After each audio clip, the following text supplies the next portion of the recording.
नमस्कार, मी अदितीज book of रेसिपीमध्ये पुन्हा एकदा तुमचं खूप खूप स्वागत करते। आज आपण बनवणार आहोत मोदकासाठी, उकडीच्या मोदकासाठीचे सारण लागतं ते।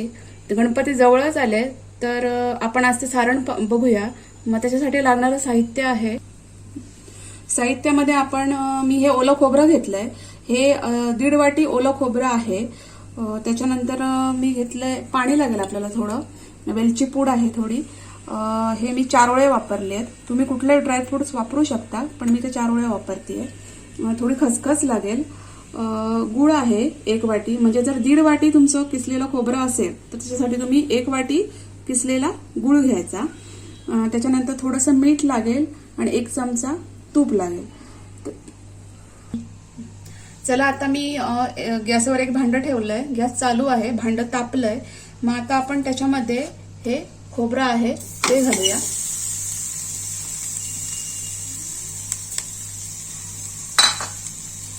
खोबऱ्यानंतर हा जो गूळ आहे तो,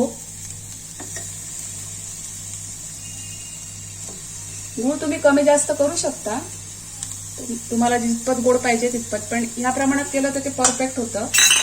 त्याच्यामध्ये थोडं आता पाणी घालूया।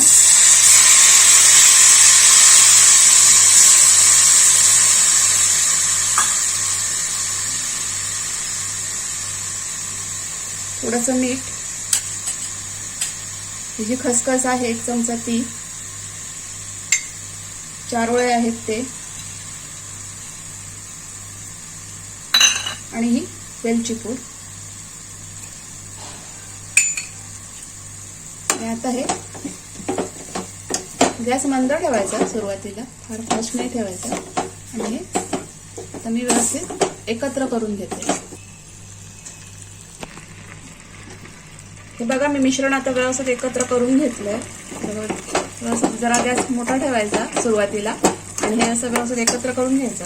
आता याच्यामध्ये मी हळद पूड घालते। मी मगाशी सांगायला विसरले, साहित्यामध्ये ही ऑप्शनल आहे। तुम्हाला जर आवडत असेल तर तुम्ही घाला, नाही घातली तरी चालेल। आणि हे जे तूप आहे 1 चमचा ते घालूया।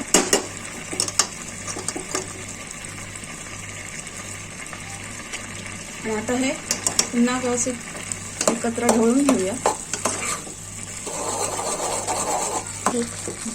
चला, आता ते सगळं मी असं व्यवस्थित एकत्र करून घेतलंय। आता हे पाणी आटेपर्यंत मंद गॅसवर आपण शिजवून घेऊया, म्हणजे हे सगळं असं व्यवस्थित एकत्र झालं पाहिजे। तर आता हे पाणी आटेपर्यंत आपण शिजवून घेऊया। चला, आता आपल्या सारणामधलं पाणी सगळं आटून गेलंय। असं पूर्ण आटवून घ्यायचं पाणी, पाणी ठेवायचं नाही, नाहीतर मग मोदकामध्ये भरताना ते फार असं लिक्विड असं लागतं। त्याच्यामुळे हे पूर्ण पाणी असं आटवून घ्यायचं। हे बघा, मस्तपैकी मी असं व्यवस्थित पाणी आटवून घेतलंय आणि व्यवस्थित ढवळायचं। 5 मिनिटं लागली मला याला।